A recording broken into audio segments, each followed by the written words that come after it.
안녕하세요. 잡시광입니다. 아시안컵 우승 후보 중 한 팀이었던 일본이 이란에 패배하고 탈락하자 안 그래도 지진 등 여러가지 자연재해로 웃을 일 없었던 일본 국민들은 커다란 허탈감에 빠져 있습니다.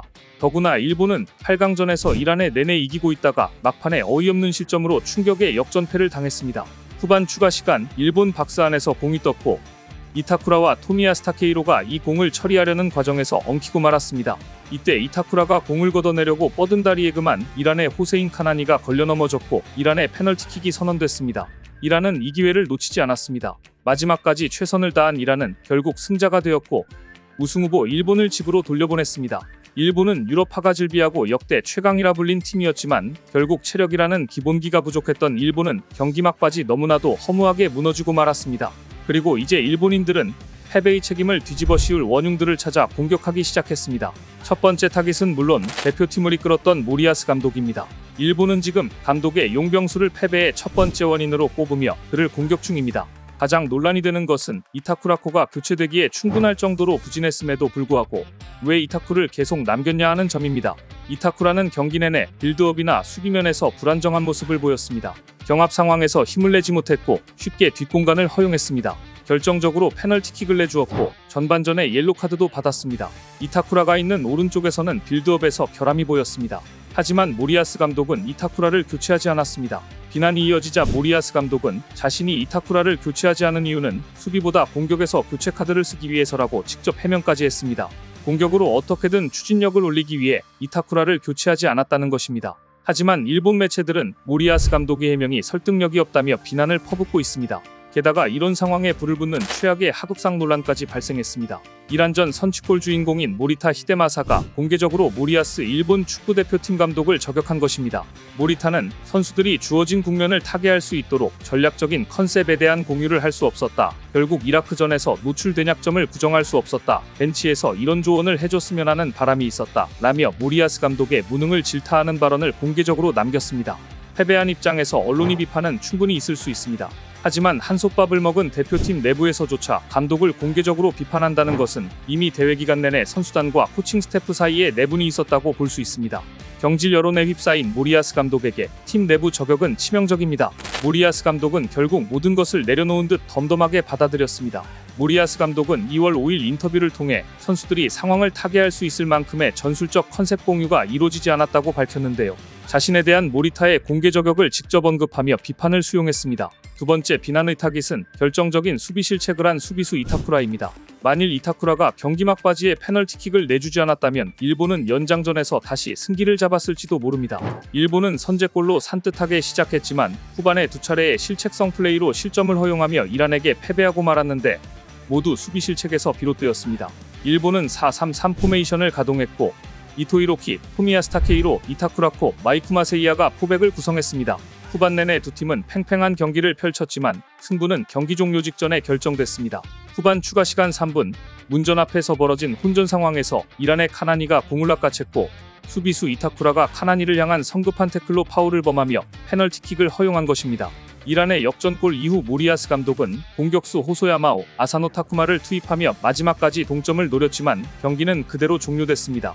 패배의 원흉이 되어버린 이타쿠라는 인터뷰에서 고개를 떨궜습니다. 정말 죄송하다. 내가 더 잘했다면 이길 수 있었을 것이다. 내 시야가 좁은 점에 대해 반성하고 있다. 이대로라면 난 국가대표로 뛸 자격도 없다라며 스스로를 자책했습니다. 인터뷰에서 국가대표로 뛸 자격이 없다고까지 언급하며 자신을 책망하는 발언은 상당히 이례적인데요. 거의 대역죄인이라도 된 듯합니다. 그런데 패배의 원흉 찾기는 일본 대표팀의 에이스 구보에게까지 번졌습니다.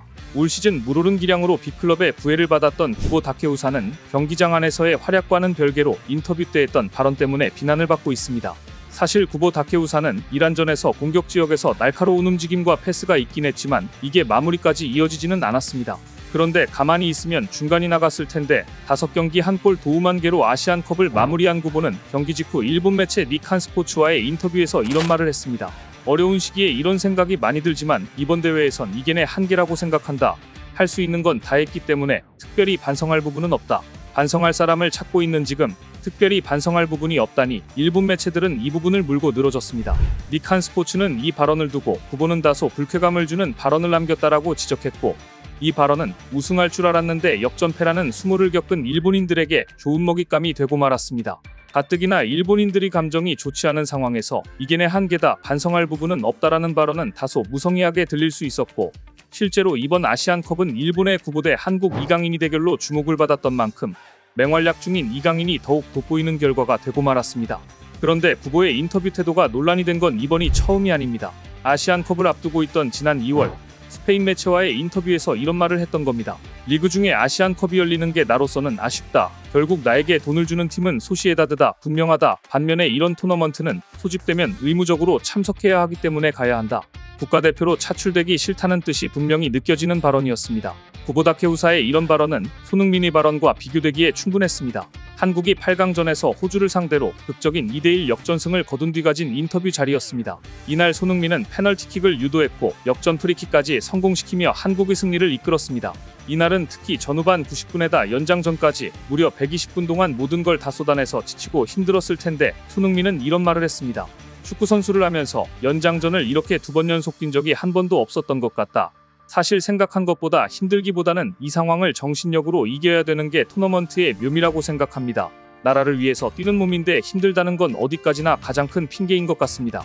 토너먼트에서 4개 팀만 남아서 하나의 우승컵을 가지고 싸우기 때문에 이제는 어떠한 핑계, 어떠한 힘듦, 어떠한 아픔 이런 건 다 필요 없고 오로지 한 가지 목표만 가지고 뛰어갈 예정입니다. 나는 돈 주는 팀을 위해 뛴다. 패배했지만 반성할 부분은 없다. 나는 국가대표에 자격이 없다라는 허무맹랑한 망언을 남긴 일본 선수들과 달리 손흥민은 국가대표로 뛰는 선수의 품격이 무엇인지 제대로 보여주는 멋진 멘트를 남겼습니다.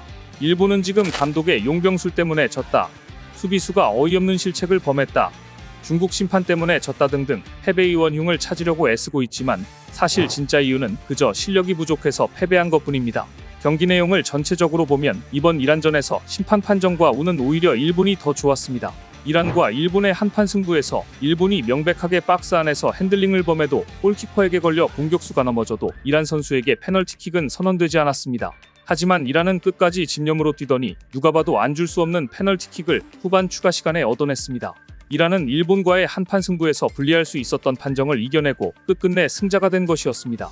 이날 이란 입장에서는 억울한 판정이 많았습니다.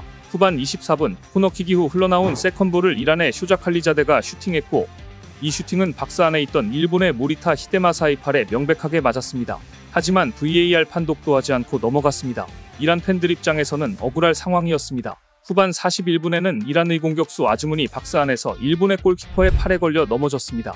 명백히 팔에 걸려 넘어져 페널티킥이 의심됐지만 이 역시 페널티킥으로 인정받지 못했습니다. 이란의 입장에서는 일본과 인접한 중국 심판이 경기를 보고 있기에 괜히 더 의심할 수밖에 없던 상황의 연속이었습니다. 하지만 이란은 포기하지 않았습니다.